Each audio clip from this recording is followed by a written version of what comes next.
Awesome. Okay. Hi, everyone. Welcome to the TLL Speaker Series. My name is Ben Hansberry. I'm the Associate Director for Graduate Student Teaching at the Teaching and Learning Lab at MIT. I say that because I know we've got some folks from maybe all over joining us today because we have a super exciting speaker. So I am very excited to introduce Dr. Josh Brake, who is Associate Professor of Engineering at Harvey Mudd College. Um, Josh holds a PhD and MS in electrical engineering from the California Institute of Technology, um, and a BS and MS in engineering with an electrical concentration from Le Tourneau University. He is the PI of the Harvey Mudd Biophotonics Lab, where he has the privilege of guiding a group of talented and motivated mudders to build optical tools for biomedicine. He is also the author of The Absent-Minded Professor, a weekly Substack about technology, education, and human flourishing. His weekly manifestos orbit around the core conviction that the builders of the future must be deeply shaped by philosophy and the humanities in order for us to cultivate a flourishing future together. He's also a venture partner with Praxis, helping to advance redemptive quests to address the major issues of our time. Josh lives in Southern California with his wife and three children. He has graciously joined us today despite being on sabbatical this semester. So I would like us to please welcome Josh Brake. Josh, I will turn it over to you. Oh, before I do that, I will say if you have questions that come up during Josh's talk, you can go ahead and put them in the chat, and I will collect them for the Q&A afterwards, or we can just open it up to a group conversation. Okay. I think with all of that, I can turn it over now to Josh. Thanks, Josh. Great. Thanks, Ben. Well, it's good to see so many of you, see some familiar names and new names as well. And yes, Ben, as Ben said, I did go to, well, we call MIT the other Institute of Technology out at Caltech. They have T-shirts at the bookstore that have MIT on the front and have a picture of a palm tree and say, because not everybody can go to Caltech on the back. So it's fun to be, though, participating with the MIT Teaching and Learning Lab. I've really enjoyed following their work over the last many years, and just appreciate the opportunity to have this conversation today. Um, Over the last couple of years, it's been very interesting. Obviously, for educators in the last half decade or so, it's been quite an interesting time to be an educator. First, we had just 6 months after I took my faculty position, COVID hit in 2020, which really maybe gave us one good thing, which is now we can all normalize these sort of Zoom calls for some of these sort of opportunities that we might not have considered before. But then as soon as we were coming off the heels of COVID and starting to get back to life as usual, 2022 happened and OpenAI released the first really productized version of the large language model with ChatGPT. And it's really caused us to have a very deep and wide-ranging conversations about education, what it's for. And I think that in our current moment, there is a lot of questions that are ranging really from wild optimism to a lot of pessimism about the current state of higher ed and the future of education as a whole enterprise.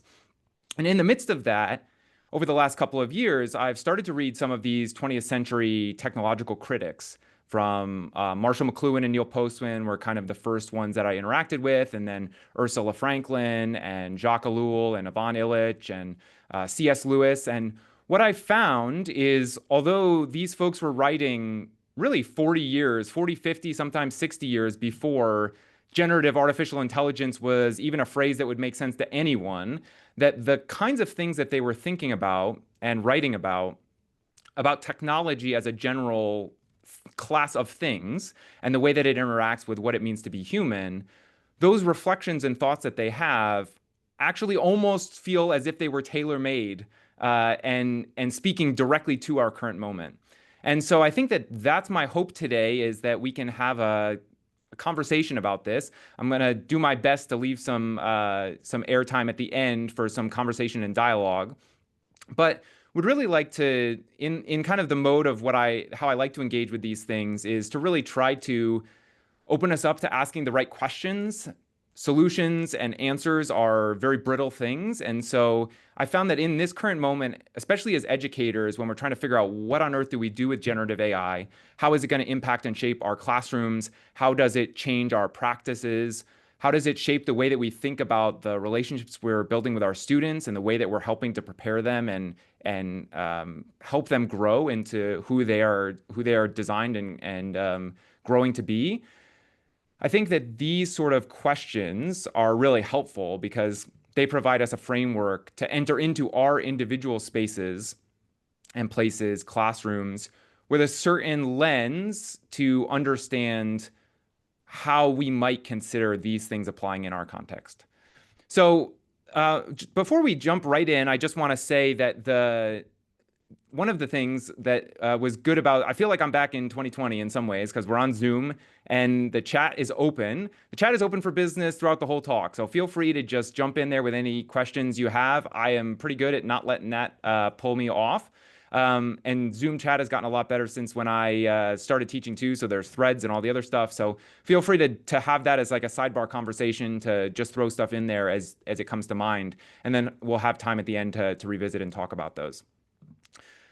So the first thing, just to kind of frame our conversation, this actually raised my blood pressure a little bit when I first saw this interview that Yuval Noah Harari did with Stephen Colbert. This was maybe a little over a year now. And he came out with this somewhat audacious, at least sounded to me, statement that nobody has any idea what to teach young people that will be relevant in 20 years.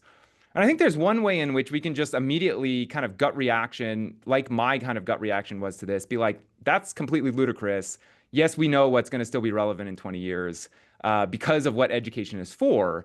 But I think that really gets to the root of the question for me is this sort of statement about teaching people what's relevant in 20 years, whether you think that generative AI completely changes that equation, really fundamentally gets at this question of what you think education is for. And so for a person like Yuval Noah Harari, I think he understands or sees education as a project to help you to become a productive member of society, to get skills that are going to allow you to carve out a career for yourself and provide for your family and loved ones and contribute to society. And if you think about education as primarily a project, which is about those sort of products, who you are to contribute as an economic unit, then I think he's right, actually, that nobody knows what to teach young people that's going to be relevant in 20 years. AI, even if it doesn't change anymore, doesn't continue to develop. I don't think we're getting to AGI anytime soon. Of course, what even is AGI? Who knows? I don't know. GPT-5 just got released, so AGI is here, right? Like but like there's these kind of conversations, and I think at the end of the day, the big picture question for me is really getting to this fundamental question of what does it mean to be human, and what is the purpose of education? What are we trying to do in our classrooms? And I think that this is the place where we have to really ask this question and rethink and re-examine what we are shooting towards as educators. And I think that there are a lot of good questions that generative AI, just like Zoom, was something, we can find a silver lining in COVID and what it enabled us to understand and think about. I think there are also some silver linings and really foundational things that we can go back to as we think about what generative AI is saying about education. I think it is important to talk a little bit about what exactly we mean when we're talking about generative AI. So many of you, I'm sure, are familiar with the front end kind of tools that you see from, ChatGPT, Claude, Gemini, Copilot, DeepSeek. These are, kind of your traditional chatbot interfaces that have really been the main way that we interact with large language models. And then there's a bunch of other technologies that are sort of around that. So Midjourney is for, helps you to generate images, and a lot of these tools now have photo and video capabilities as well. But at the end of the day, one of the challenges, I think, with generative artificial intelligence as a class of thing is that it feels very much like to people like a black box. It's very hard to understand exactly what's going on, and with good reason, because inside of these models, they're very complicated tools, and the way that they're operating is a little bit different than anything that we've used before. But I think that, so in kind of that framing, one thing that I am always looking for is like, what's the right mental model for me to help understand, really get to the core of what's going on here? And really, the best one that I found so far is from Brad DeLong, who teaches at UC Berkeley. And he put it, I thought, very concisely, although perhaps a little bit, technically, that generative AI is a flexible interpolation function from prompts to continuations. Right. So the basic idea here is that you have your generative AI model, which is your large language model, for instance, plus whatever other pieces have been stacked onto that. And we're starting to see more and more as people develop, quote unquote, reasoning models or these other advances in Gen AI, that they're getting a little bit more complicated and sophisticated, where the types of problems that we had, a couple of years ago with just wild hallucinations and things that are not really just factually incorrect, those things are starting to get kind of plugged like a game of whack-a-mole by, giving the LLM access to the internet, for instance, to link you back to sources and essentially trying to hone the context that gets spit into the LLM. But at the end of the day, all of those sorts of things are not really the kind of fundamental innovation that's driving generative AI is the large language model. And the large language model is effectively autocomplete on, steroids. You send in a prompt, which is a string of words, which is really in the, like, to be technically precise, tokens, right? So you give it some set of input tokens that you could think of as words, and then it takes those, and then it's looking in this very large, statistically, basically set of probabilities to be able to generate the continuation of that. So what are the next most likely words that are gonna come? Now, this is fundamentally an interesting new technology and thing, and I think it's maybe most easy to think about it as it's not like Google. Google, right, is fundamentally based on PageRank. That's kind of the algorithm underneath the hood. And for generative AI, large language models are this kind of key engine under the hood. And there are interesting things to talk about here for the way that large language models are working. But I think oftentimes because of the way that they are dealing with natural language, we tend to approach them thinking that there is another person on the other end of the line. And that is kind of the natural way that we are interacting and seeing them. And I think the better mental model is to try to avoid that deception and instead understand them in this way, to understand the way that they are this flexible interpolation function. So what does that actually mean? We talked a little bit about this, but just to kind of get us all on the same page. So flexible, right? That this is the really good advantage of large language models is, unlike Google, you don't need to find the right keyword necessarily. The large language model is able to parse and do work with the query that you send in, this set of tokens, the words that you put in, to understand or parse, essentially, to process. It's not understanding anything, it's processing it to be able to to find the right area to interrogate. It interpolates. This, I think, is a key point here, is it's generating something new based on this statistical distribution. But those things are fundamentally combinations of things that are already either within the training set or within things that it goes and grabs and puts into the context of the model. So it's a combination of kind of existing things that is new. Perhaps the chances that you've ever seen the exact text that comes out of the LLM are vanishingly small especially as you get to more and more complicated things. But it's fundamentally combinations of things that are already within the data set. It's not generating something new that is outside of that. And then the function piece here just means you got inputs and outputs. You input a prompt, you get out a continuation from this thing. So I think that this is a helpful way to understand what is going on. That's much better than kind of the black box, like treat this like an intern, or, treat this like it's another person. It's like, no, it's not another person. It's got some properties that are interesting, but it's not another conscious being on, that you're chatting with when you send a message. I borrowed this slide, just a slight riff from my friend John Warner, who talks about how, humans do all these different things, right? Think, reason, read, feel, empathize. And the general framing of these things in ChatGPT world, so to speak, is that, hey, algorithms, ChatGPT, LLMs can do this same thing. And actually, no. right? Computers, algorithms, LLMs are from this other class of thing, and we don't exactly know necessarily what it means to be human, right? At some level, there's some mystery there. But the writing, thinking, reasoning, reading, feeling, the empathy, the embodiedness of, what it is to be a human person, that is not happening with a large language model. It is a sophisticated algorithm that does some very interesting things, and it has some of these very weird kind of emergent properties. But at the end of the day, it is a processor. It is taking in inputs, and then it is in a complicated, hard to understand, perhaps way, very complex. Like these is probably the biggest, the most complicated technical artifact that we perhaps have ever invented or created as humans. It's processing. It's running and generating an output from those things.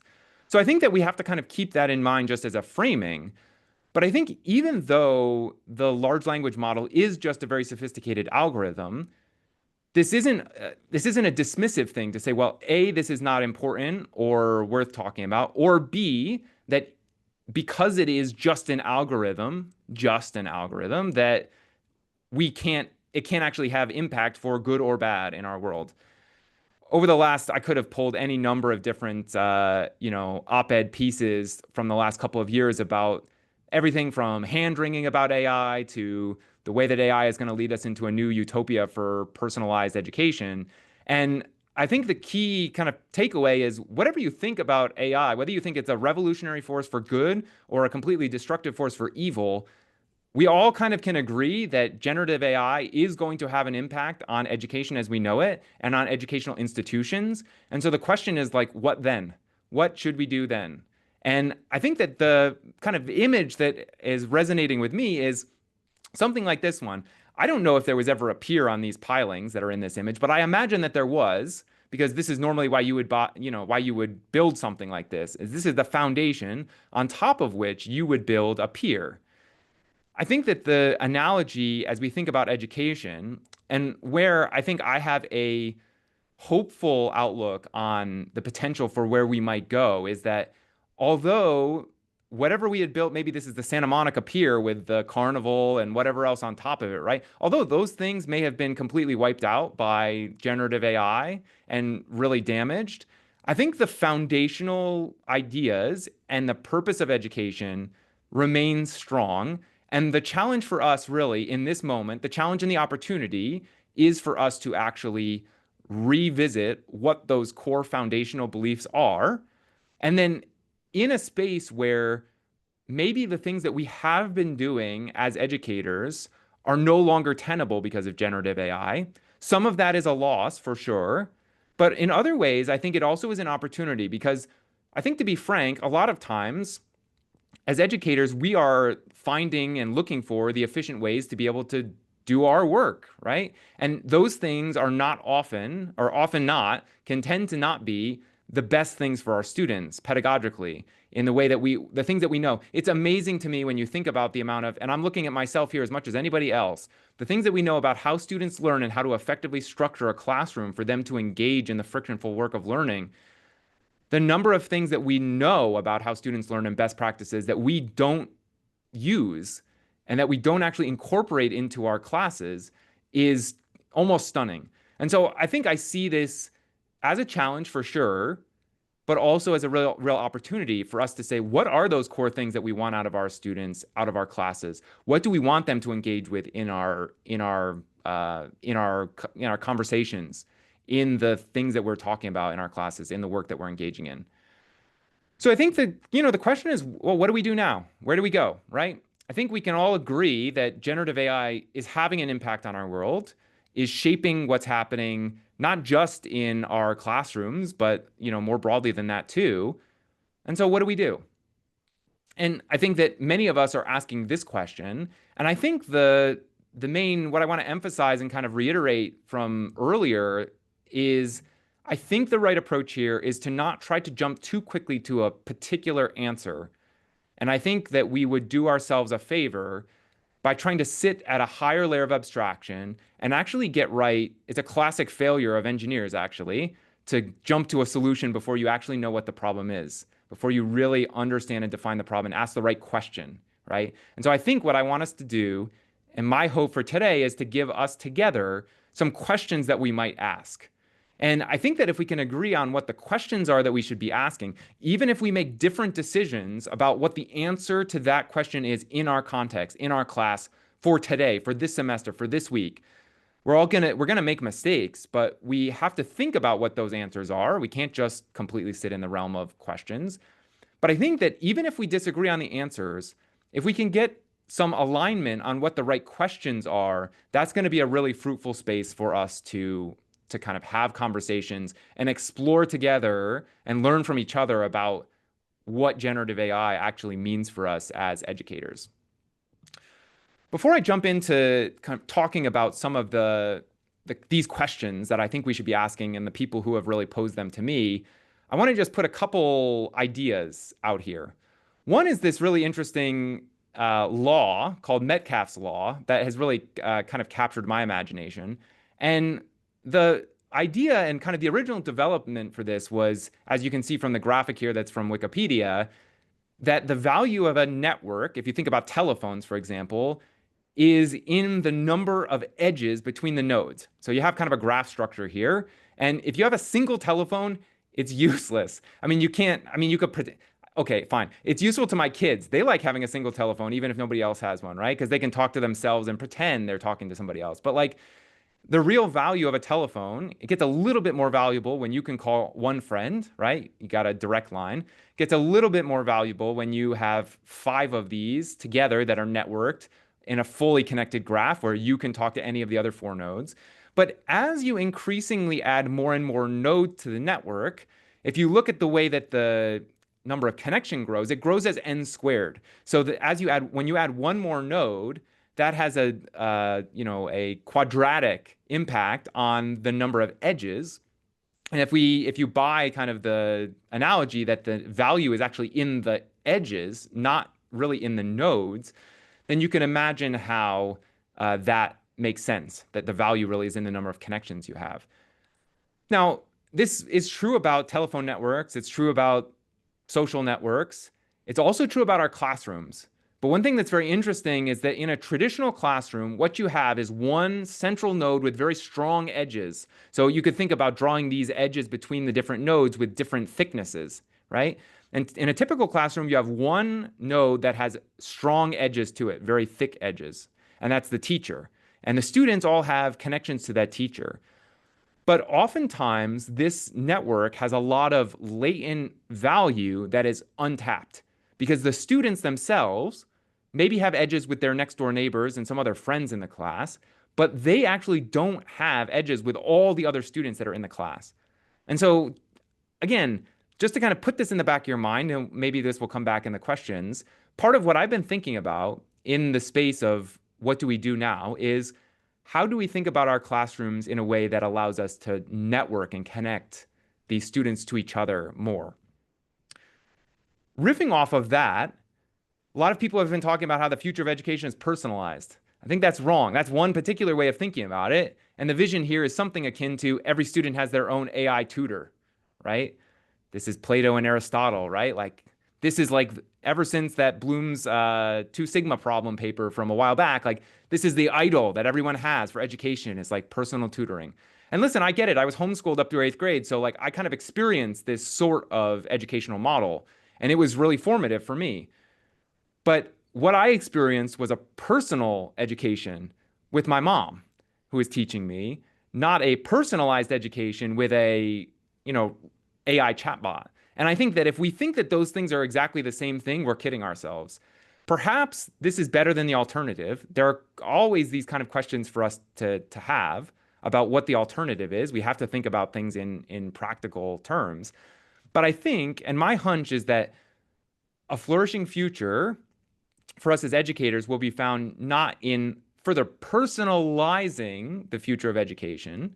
In other words, seeing our students as data points that we can assess their abilities on a variety of different axes and then use an algorithm to perfectly design what the next thing is for them to do, to learn, but actually to maybe use those same kind of ideas, but the way that we deliver them is fundamentally within relationship, within human relationship, one to another. And I think that this is a way that, again, sort of illustrates the very tricky decision landscape that Gen AI provides us with, because you could make almost the same, this, it's very kind of similar sort of arguments that yes, it is valuable for us to tune a student's education to their own. This is like mastery-based learning, right? Which was also in the Bloom's in that paper, right? That's the bell curve that doesn't get talked about as much. That's in the middle between personalized tutor and just like traditional classroom is mastery-based learning.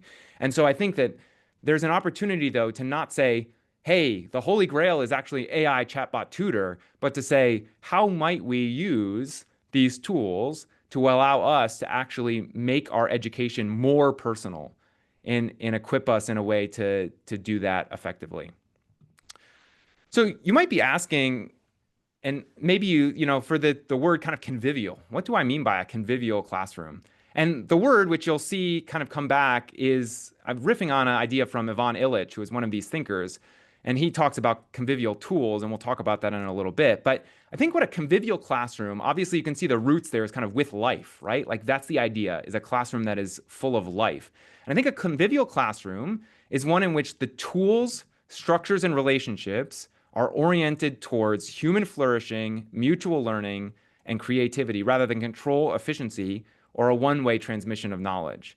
And I think that this is the sort of opportunity that we sit in, is many of our tools and educational systems, which would be better described actually as school rather than education, are designed for compliance. They're designed to control and try to make students experience it as efficient as possible. We kind of, even though we know that humans aren't like computer data dumps, we think of it like transmission of knowledge and information from one to the other, rather than a kind of community where we are working together and trying to find ways to align our practices, the tools we use, the structures that we set up, for example, grading and these sorts of assessment strategies, and the relationships that we build toward a particular end for human flourishing, to see our students grow into the people that they are growing to become people of character, to learn not just from the teacher in the class, but from each other as peers, and then to actually get into this lane where we are creating, because there's something really fundamental to what it means to be human and this kind of creative ability that we have as humans. And I think there's a really strong case to be made. Won't have time to kind of get into the details today, but a strong case to be made that the creative aspect, like what exactly is, people have talked a lot about what does it mean to be creative, and are LLMs creative? Sort of, right? In some sense, it depends what you mean by, like so many things, it depends what you define as creativity.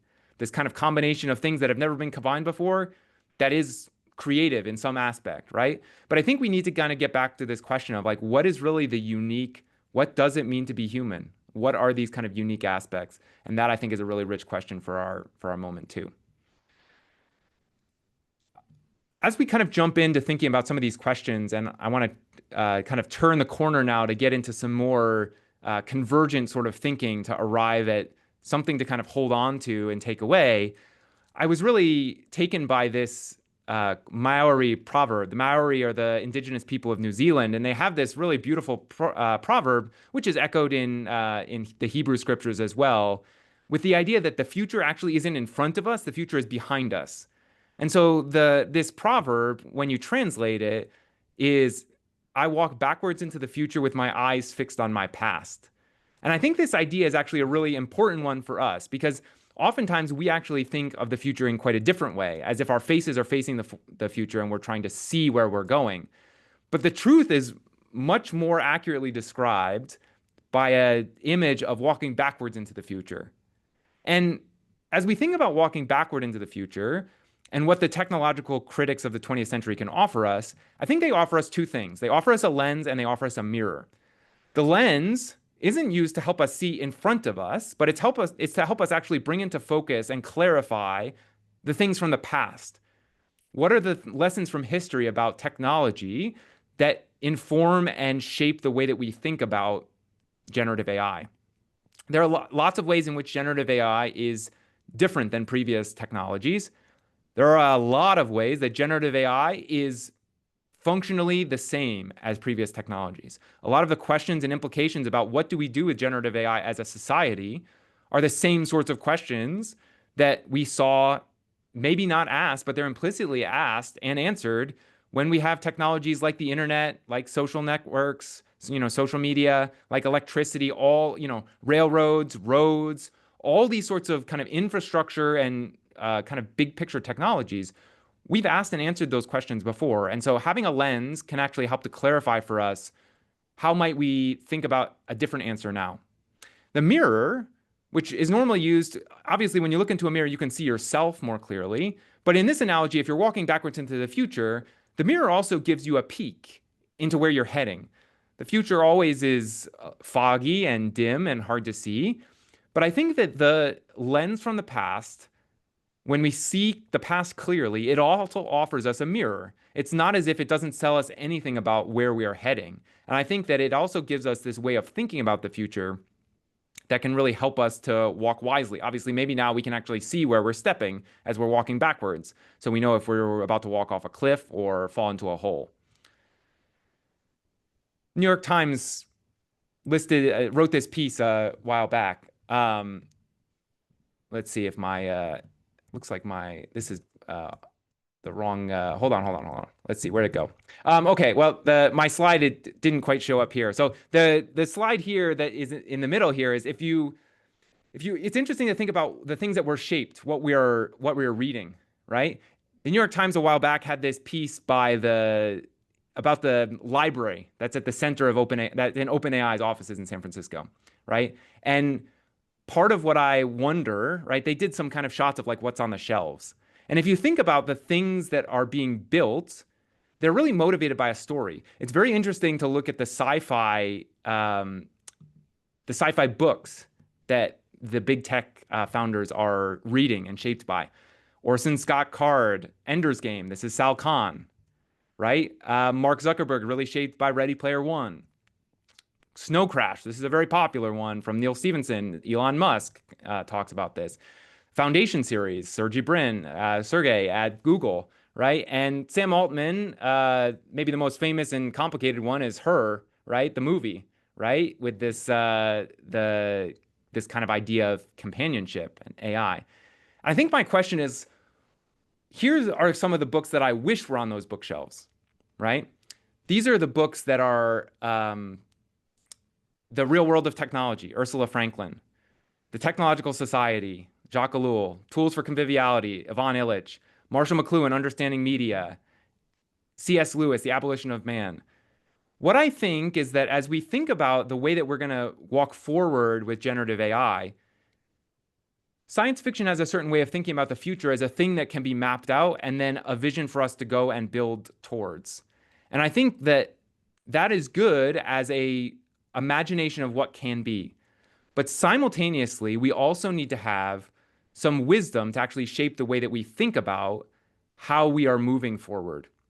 And I think these technological critics have a path forward for us. So where I'd like to start is the five lessons and big questions that I think the 20th century technological critics can challenge us with. One is, how are our tools reshaping the way we do our work? This is Ursula Franklin's main question when she talks about prescriptive and holistic technologies.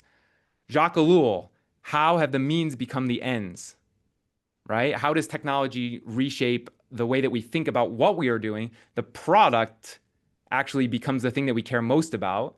And then the means become the thing that we are actually focused on, right? We're talking about the efficiency of the means, and we're not really thinking about the ends. Ivan Illich, right? Are we working for our machines, or are our machines working for us?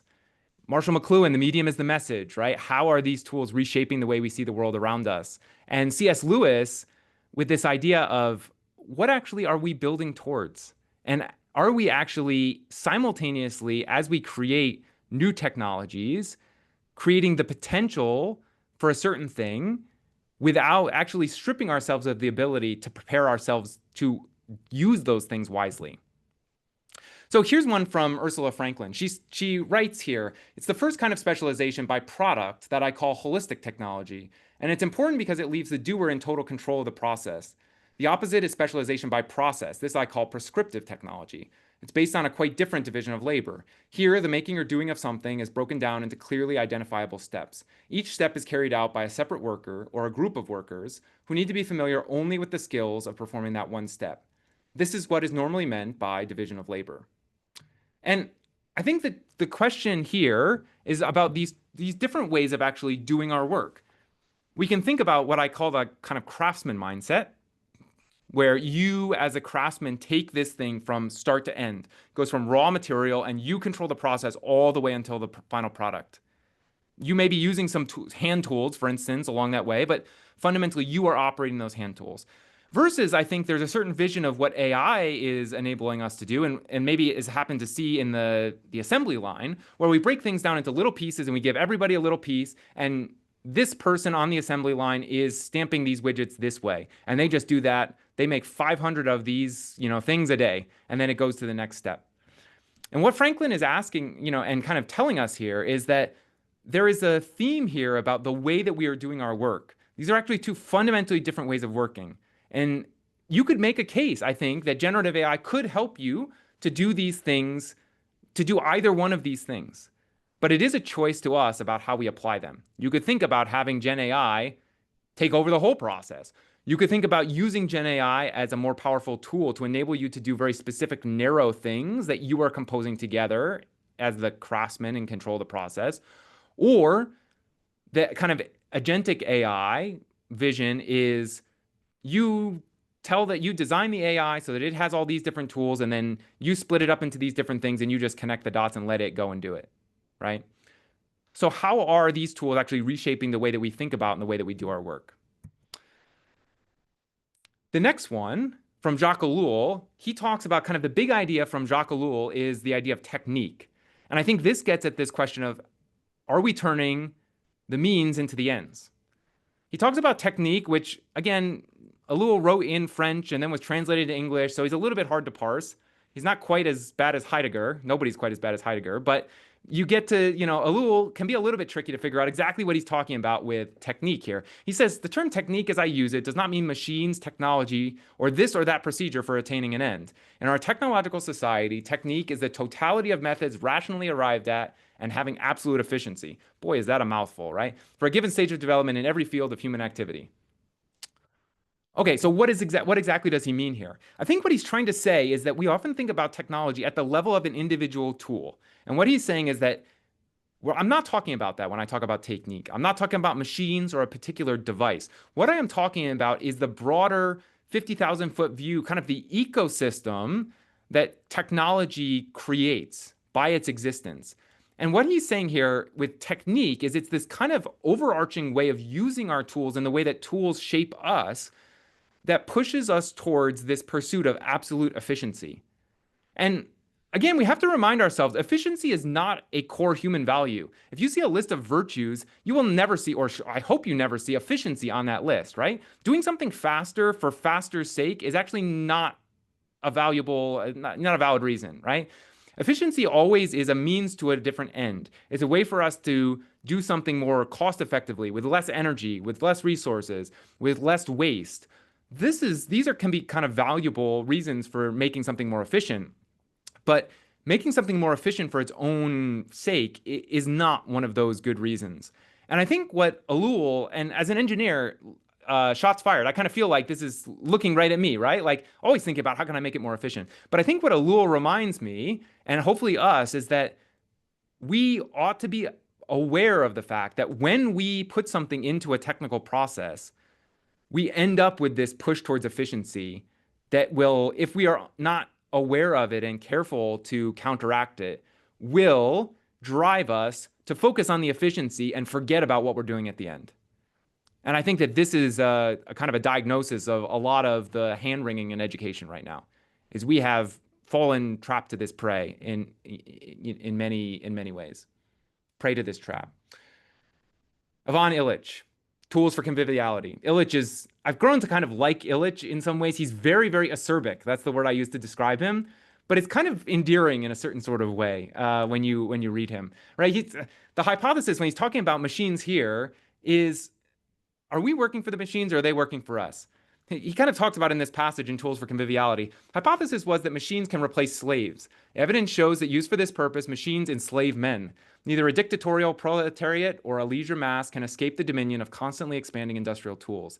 The crisis can be solved only if we learn to invert the present deep structure of tools. If we give people tools that guarantee their right to work with high independent efficiency, thus simultaneously eliminating the need for either slaves or masters and enhancing each person's range of freedom. People need new tools to work with rather than tools that work for them. They need technology to make the most of the energy and imagination each has, rather than more well-programmed energy slaves. It's kind of interesting. Again, we see that word efficiency show up here.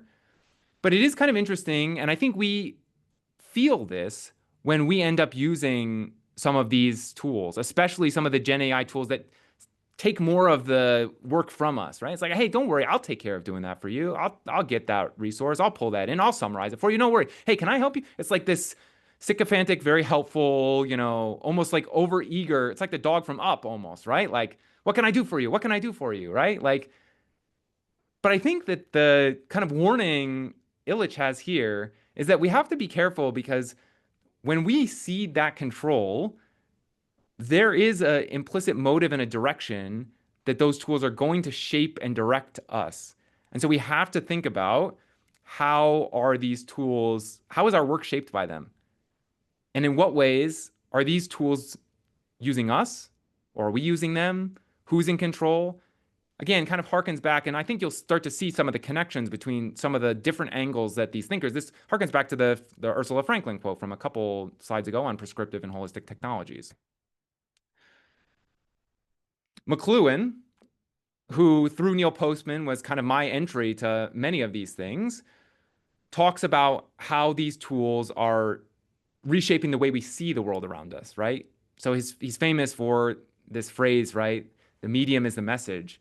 And what he kind of says is, right, that when we use a particular technology, it shapes the way we see the world.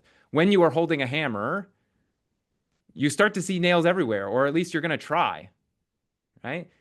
What is the message in the medium of generative AI?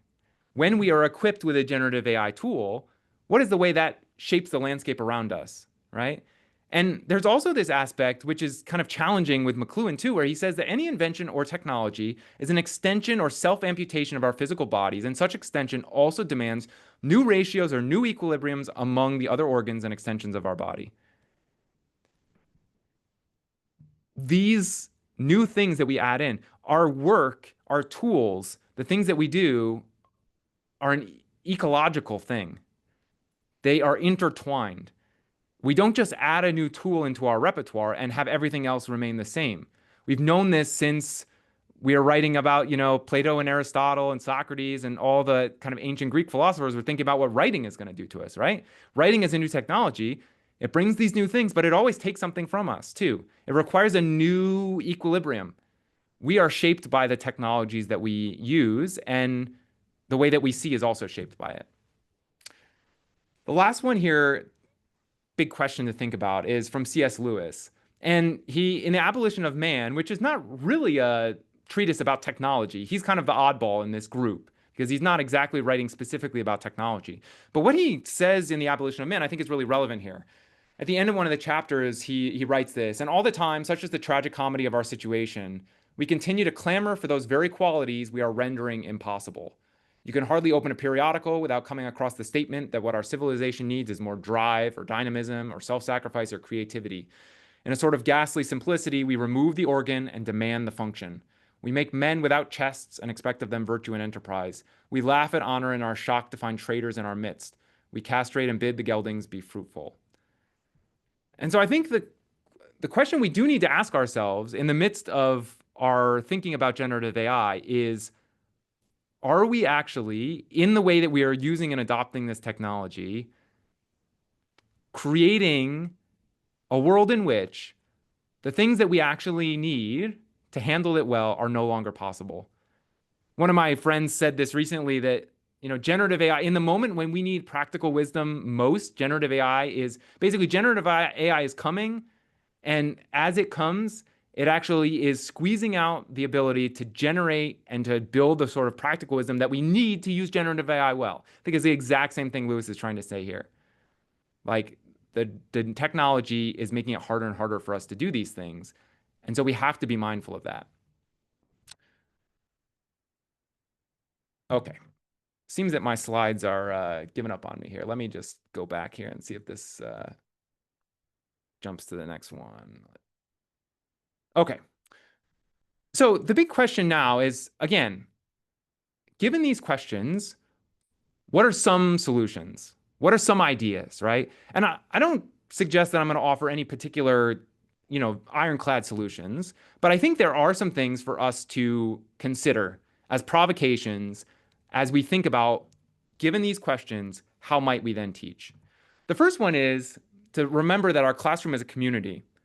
Strengthen the dense network as you think about the nodes. Grades are feedback, not a credential. Show your work. I think that I'm increasingly convinced that we have to rethink the way we're doing assessment in our classrooms if we want to be able to really fruitfully engage with, prevent the use of, whatever you do with generative AI. I think you got to rethink your grading. There's a lane in which teachers, again, it's not about one-way information transfer. Teachers are guides. Yes, they're going to help you to learn the knowledge, but as one of my colleagues in the math department at MUD says, he increasingly sees his work as a work of facilitating and curating. Education is about formation, not information. And then we need to help our students to be our best selves. So again, classroom is a community. The key idea here is think about the ways that you can strengthen not only the nodes between you and your students, but between the students themselves. Grades are feedback. Robert Talbert actually came and gave a talk for the Teaching and Learning Lab a little while back. I would go and watch that and check that out and also read his really good book that he wrote with David Clark. But this really totally reshaped the way I think about my grading. And I probably will never, I've basically changed and redone my classes to use alternative assessment strategies. Students still get a grade, they're still assessed, but it's just a way better way of helping them to actually align the work that they are doing with caring about the process. It really helps. It's framed in this idea of not yet completion excellence. And a fundamental idea there is that you are giving them the chance to fail and try again, which, as any of us know, that's what learning looks like. Try something, you can't do it the first time. You have to try again. A lot of times when our students get a grade back, they're just like, okay, fine, didn't do well on that, move to the next thing. It's not a good strategy. This book from Michael Bungay-Stenier, The Coaching Habit, really enlarged my imagination for what it looks like to be a mentor as a teacher. One of the key phrases he always talks about is stay curious a little bit longer. Try to live in the fuzziness for a little bit longer. Drop your agenda. Maybe this means to get into a space where you can pivot in your classrooms to not be so beholden to a particular set of things you got to cover, but you can really, again, help to cultivate the curiosity of your students. And then focus on the process as much as on the content. It's not all about the stuff that you're doing, but the process that you're helping students to engage in. How are you forming them? This book by David Yeager, I read with a couple colleagues in the engineering department this last spring. It's really, really good. And the kind of key idea that I took away, which of course goes into 2x2 because I just love 2x2s, is this idea of high expectations and high support. That's his kind of key idea, which is not a new idea to him. He just kind of reformatted in these kind of mentor, enforcer, protector, and apathetic mindsets. But the key point that he's saying is so often we end up in one of these off diagonal, either high support with low expectations or high expectations with low support, either a protector or an enforcer mindset. Very rarely are any of us in this apathetic mindset. We care about our students, but oftentimes we fall into these two traps. I see this in myself too, enforcer and protector. What he says is that fundamentally, the idea of motivating young people, helping them to grow, they need to have high support and high expectations. Those two together are really a secret sauce. This is what it is to form people. And then helping students to be their best selves. How do we get students to, I think we need to think about the environments in which our students are placed. A lot of people have been writing over the last couple of years about bringing blue books and oral exams back as the answer to generative AI.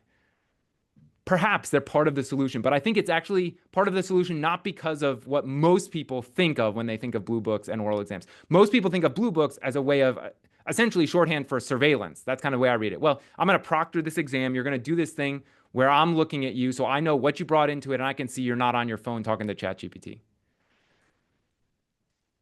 I don't think that is the right move. That is anti-convivial.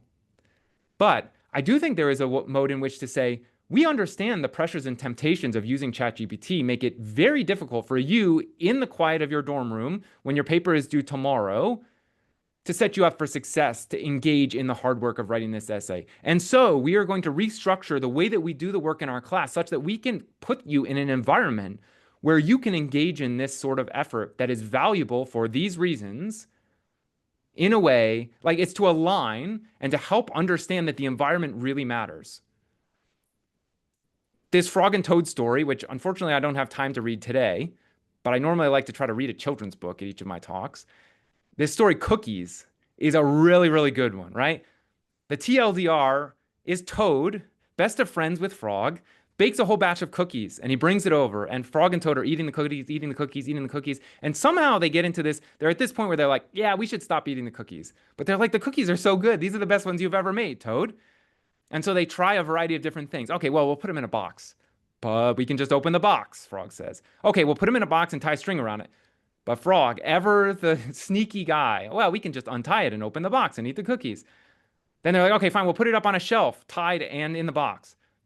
Frog is like, well, I got a ladder, I can just get it down. I think this is the situation that we're putting our students in many ways, right? We're saying don't use generative AI in this way because it shortchanges your education. It's going to tempt you to basically not engage in those things that matter. At the end of the story, the way that they solve this to build enough willpower is, I can't remember now if it's Frog or Toad. I think it's Toad. Toad goes out and he opens the box and he throws the cookies to the birds and the birds eat them up, right? We may not arrive at that same solution to say like no generative AI at all for any reason, but I think it's an important one to keep on the table. And in certain contexts, it absolutely should be in our toolbox to say, you should not use generative AI on this assignment because of these reasons, and you will shortchange yourself. This podcast from Jim Lang and Trisha Burtham-Gallant on AI cheating and trusting students to be human was really good. I'd recommend it to you as well on Jim's podcast. The last thing before I close is something that is inspired by my friend and Praxis colleague Andy Crouch's 2022 talk about superpowers, instruments, and devices. And what he frames it as these kind of 4 quadrants about technology. I put it in a 2x2. That's kind of my contribution here, which I'm surprised Andy didn't because we are both lovers of 2x2s. And I might quibble with the axes, but the key point is here you have 2 axes. You've got a freedom and limitation axis on the vertical axis, and you've got an active and passive axis on the horizontal axis. When we design technology, we often think about the active freedoms that it enables for us. Now you can. This is the upper right-hand corner. We often also think about the passive freedoms. Now you will no longer have to do this. Technology frees you from having to, dishwasher frees you from having to do the dishes by hand. The washing machine frees you from having to wash your clothes by hand. But we very often fail to consider the limitations that technology always, by necessity, imposes.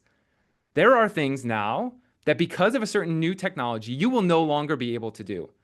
You can think about this, the number of things that you need a smartphone to do in our society continue to increase. There are things that you can no longer do now that you used to be able to do because of a smartphone. We can make a quibble about whether it's a worthwhile trade-off.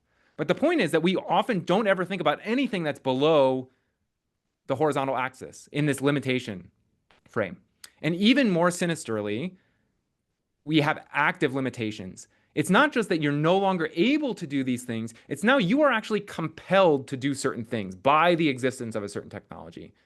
And so I think my kind of overall take-home point is that as we think about generative AI in our classrooms, we need to be asking these big questions about what it means. I think the technological critics of the 20th century have a lot of wisdom for us in what are the right questions to ask.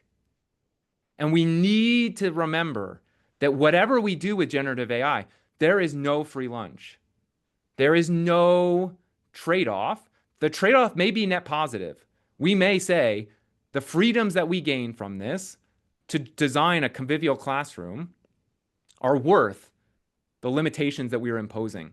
But what we cannot and must not do is imagine that these freedoms come without limitations, because that is not the way technology works. Technology always brings with it a bargain, a trade-off that we're making. And my hope is that we can make those trade-offs more aware. We can make ourselves more aware of those trade-offs, conscious of them, and be able to articulate them transparently to ourselves, to our colleagues, and to our students as we look to build convivial classrooms. So with that, I'll close and open it up to questions. Those of you who have been reading on my Substack for a while, probably a lot of this stuff feels pulled from different threads in different places, but that's become kind of my home for a lot of this thinking every week. And you also would really welcome and love to hear from you via email to continue the conversation. I'll share these slides afterwards with Ben and the team, so they can post them, and probably will post them also on my website, and you can email me, and I'm happy to share those with you. So thanks so much for your attention, and look forward to having some dialogue. Great. Thanks so much, Josh. So we are at time. I have dropped the Frog and Toad story in the chat in case anybody wants to read it on their way to their next thing. I am happy to, I think, Josh, if you're okay to stick around for a couple of extra minutes, see if anybody has any questions. You can either drop your questions in the chat, or if you just want to kind of raise your Zoom hand, that will let us know that you've got something that you want to ask Josh.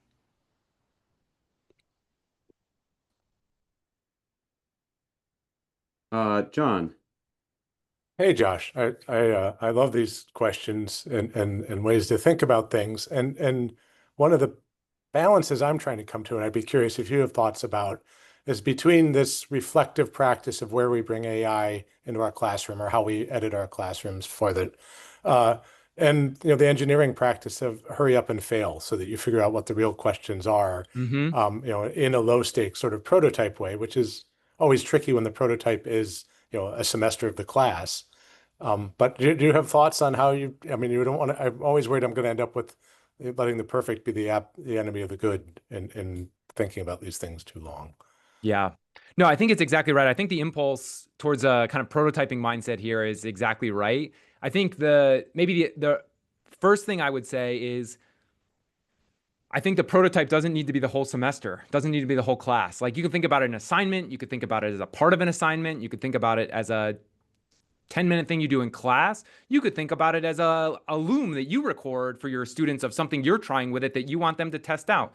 Like, there's a lot of different ways that you can try to take the scope of what it would look like to explore these things. And I think the big thing, and really an opportunity to get into the coaching mentoring lane and also to build relationship with students, is to invite them to do it with you. Like, kind of the real advantage, I think, is, and obviously this is different in different contexts. Like, I'm not unaware of the fact that my particular context at Harvey Mudd College, with small classes and motivated students and all these sorts of things that like set me, I think, up to be able to do these sorts of things more easily.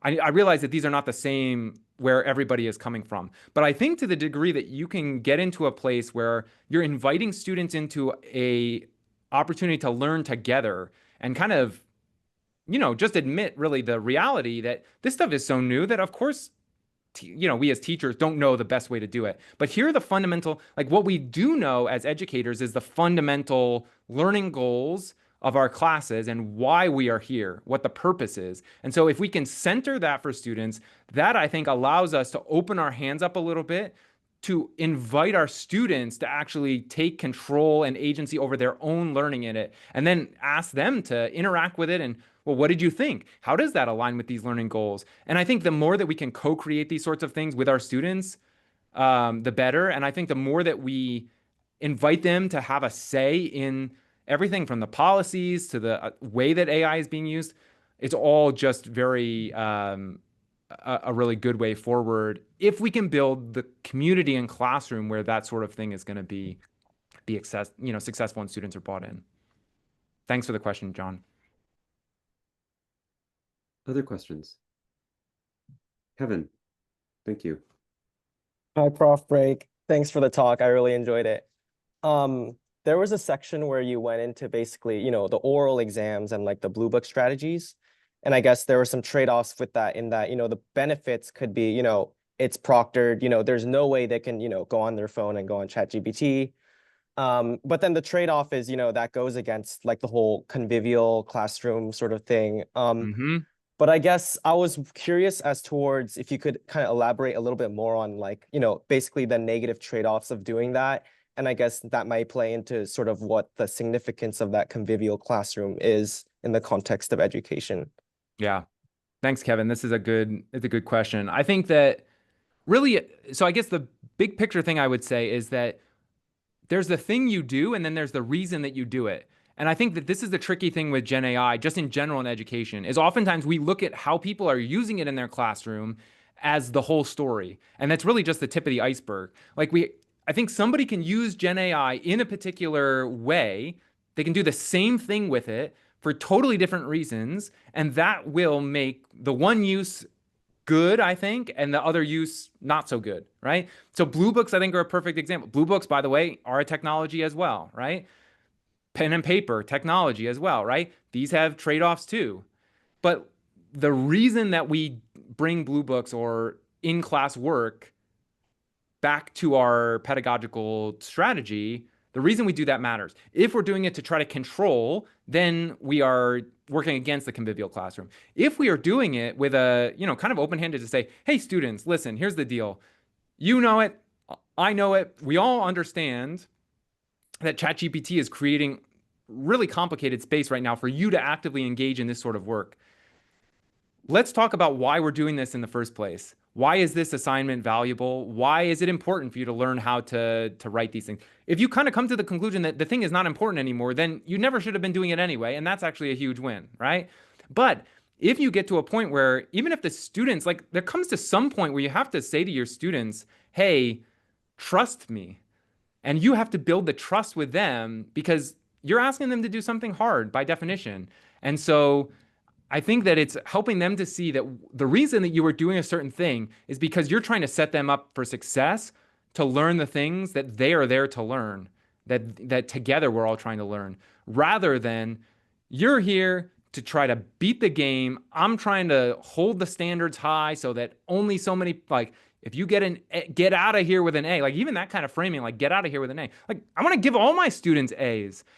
But you better be able to demonstrate that you can do excellent work. Like that's the whole point. If we lost track of that and we get to this whole idea that we want to see some kind of, the normal distribution should be a descriptive, not a predictive statistic. We shouldn't be using it as a way to try to, shoehorn our grades in because we know they should be normal.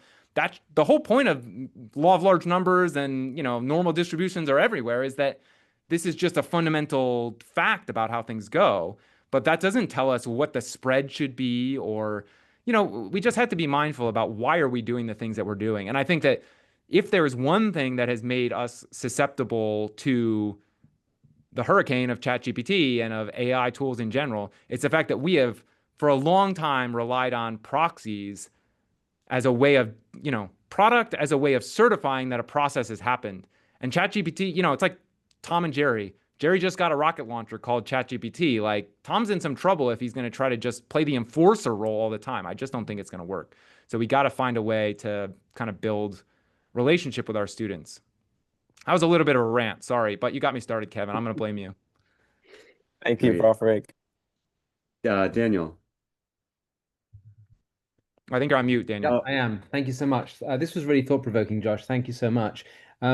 I'm intrigued by your comments about Blue Books, and it seems to me there's a more fundamental problem here, which is that however well we try and explain to our students why we're doing something, and however much we try and make a convivial experience of it, so long as we are set on combining feedback with assessment, it's a losing battle. That if they know that their future depends on a grade in the class, and that grade depends on their performance using this Blue Book, Yeah.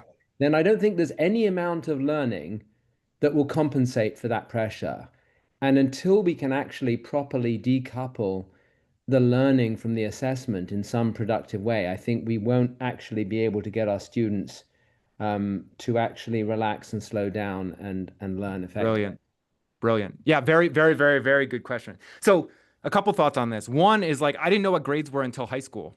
I grew up homeschooled. I took standardized tests at the end of the year. I think my mother did me a favor by not telling me anything about how I did on those. I think she knew the year. I can't remember if it was me or my brother who just went down and was like A, B, C, D, A, B, C, D one year. That was not a great year. We were not, let's just say my mom wasn't quite happy that she paid all this money. And that's the test taking strategy that I think it was my brother. I'm going to throw him under the bus on this one. I don't think it was me. But I think your point is a very good one. And I think it's really central to my kind of conviction that we really need to rethink and restructure our assessment. I agree with you that if we have this kind of, it's very hard to cultivate intrinsic motivation when we focus on extrinsic motivation is kind of all, like students are programmed for that. I have found, I think that one of the ways to do that is you can move away from, I think, a traditional grading based, sort of like, here's the, you got to get A's or 90 or like assign a number to these assignments, and you don't get any chance to retry them if you don't do well. That puts it in a very high stakes situation for students. I think there's a value in having some sort of summative assessment, of course, about how a student is able to demonstrate a certain set of things. But my kind of hunch is that at the end of the day, and this is easier in engineering than maybe some other fields, but I think that consider the way that it is like in art school, right? The end of the day, the thing that you generate is the portfolio, right? And I think that if we can get to a place where our students generate a portfolio, so it's not so much like, hey, I got an A in X and X class, but it's, okay, I got an A in X and X class, or I got a B in X and X class, but like, here's, if you're a programmer, your GitHub is your gold. Like, where's the code where's your portfolio? What did you build? As an engineer, like, they want to see the things that you're able to build. And so my hunch is that the way to kind of break that link that you've really kind of honed in on, which I think is 100% true, is the first move that I make is to say, the key deliverable in this class is your portfolio, and we're going to be building towards you compiling not just a way. So the grade is not the only thing you get out of here. It's not actually the thing that I matter most about. The second thing is that structuring the individual assignments in a way that I make very clear to students what excellence is, so that it's clear to them what I'm calling them into. And so I've used this assessment strategy called specifications grading, where basically I have 3 different kind of categories. Not yet is like you haven't yet gotten it to a complete, which is like kind of the minimum bar. So in a traditional scheme, you might think of this as like C-level work. And then there's excellence specs that are at the A level. And the point is, like, if you want, like, when you bring me something to get to excellence, it needs to satisfy all of these checkboxes. It's basically just a checklist. And if it doesn't, or you think it does, and I disagree because I'm the expert, I'm going to give you feedback on that and give it back to you. And then you know what to do to bring it back. There are obviously pitfalls here in that it takes more time for us. Like, we have to work with it. We have to work with the student more. There's more interaction there. But I think overall, the trade-off is 100% worth it. And what I have seen is that what that enables me to do is say, like, here's what good work looks like in this field. In my embedded systems class, if you want to be a real good embedded engineer, you got to be able to do stuff that looks like this. I'm going to help you get there, but like, I'm not the one setting of course, I'm the one who's writing the specs, but like, I'm not the one, like, there's an external field that is going to assess your work in this way.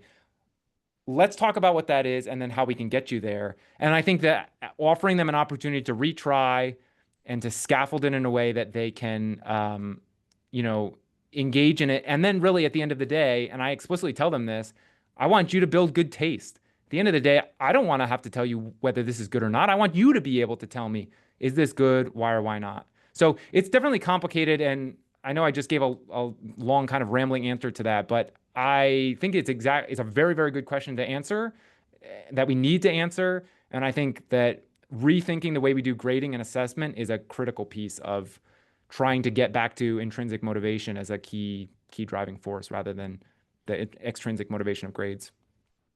Thank you. Thanks, Daniel. Let's see. Trevor, did you still want to ask your question, or? I think Josh pretty much captured it in that last one. Great. Awesome. Yeah, I will say I do appreciate bringing in the humanities as well to reframe how we should be going forward, especially in teaching the sciences. Um, I think that the question of skill, like what are the skills necessary to be a good scientist, which is where I'm coming from, Hmm. is also something that we need to be thinking about pretty heavily. Um, in the coaching world, when you're trying to develop like skilled athletes, for instance, some ecological dynamics, ecological psychology has been informing new ways in which they approach um, coaching athletes, and it's changed the way that they have to think about skill, which is this like, what are you actually able to do under ever-changing constraints, different landscapes, different environments, and stuff like that. And I think it's very similar, even in an academic setting. Like skill is truly adaptability, not your ability to, regurgitate a series of facts or draw from some deep well of knowledge and put it together like an LLM does. Anyway, Yeah. just to build on that. I think there's a lot to learn from these different, like I love learning just from different domains of really skilled people, right? Athletes and musicians and one of my favorites actually is comedians. You want to talk about failure and riffing and prototyping, like comedians are a real, so like some of this is just, again, you got to get your curiosity in gear and start to be wondering and asking some questions, because I think that it's really can be very formative and generative.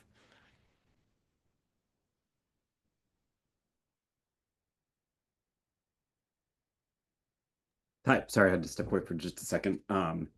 So we've got a question in the chat here from Elijah that I'll read out also for folks who maybe can't see the chat. It says, how do we create room for intrinsic motivation in a university environment, often beholden to an industry, with students whose motivation is that industry and admin who are fully invested in marketing to those industry-focused students? Yes, indeed. We are not we're all carrying backpacks filled with lots of rocks, right? Like we have all these things tied to us. I think that so obviously it's a hard thing. I think that the one of the ways I framed it. So I had a talk at a high school at the end of August, maybe it was the beginning of August. And one of the things I kind of kept getting from them, which I totally agree with and understand, is like, hey, parents want to see like multiple grades every week in a class. Like they're caring about their grades to get to college, to get to the next thing and go, go, go, go, go. Like, and I get that. I think one of the things that the short version I said to them is like, they're like, how do I break out of that?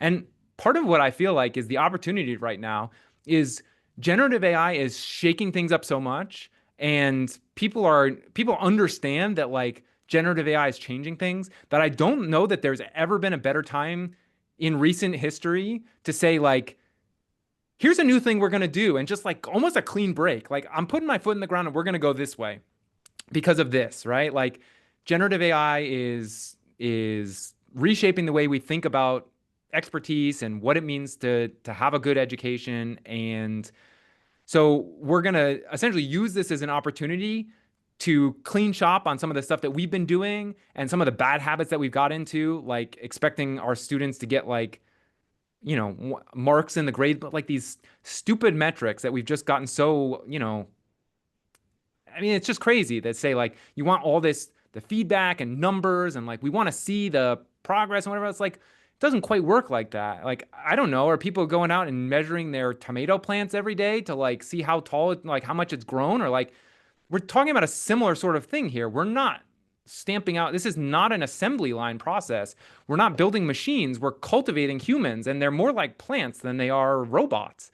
So we have to kind of recognize that although we have gotten kind of obsessed about the numbers and the metrics and that, and we have to kind of find a balance there and say like, at what point did these things that we're focusing on become a really harmful thing for us to, it's a good, might be a good metric, it might be a good way for us to describe what's going on and take action to move in a different direction. But at some point, I think we would all agree, even the real obsessed, parents and students who are super grade focused, that like, this is not healthy for us. And this is actually helping me. It's kind of like to riff off the sports analogy, like you talk about the guys who get in a funk, right? Or they got the yips. Like a lot of times they're just like too locked in, and it's a mental problem. It's a psychological issue. It's not a physical thing.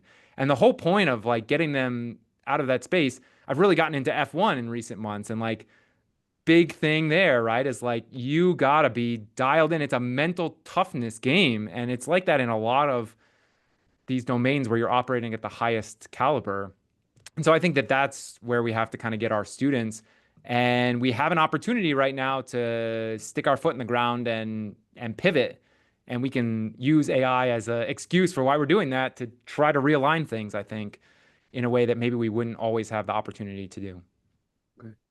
That's awesome. Thanks so much, Josh. I think like any conversation any good conversation that involves a good bit of philosophy, we've sort of stirred up more questions than we have answers.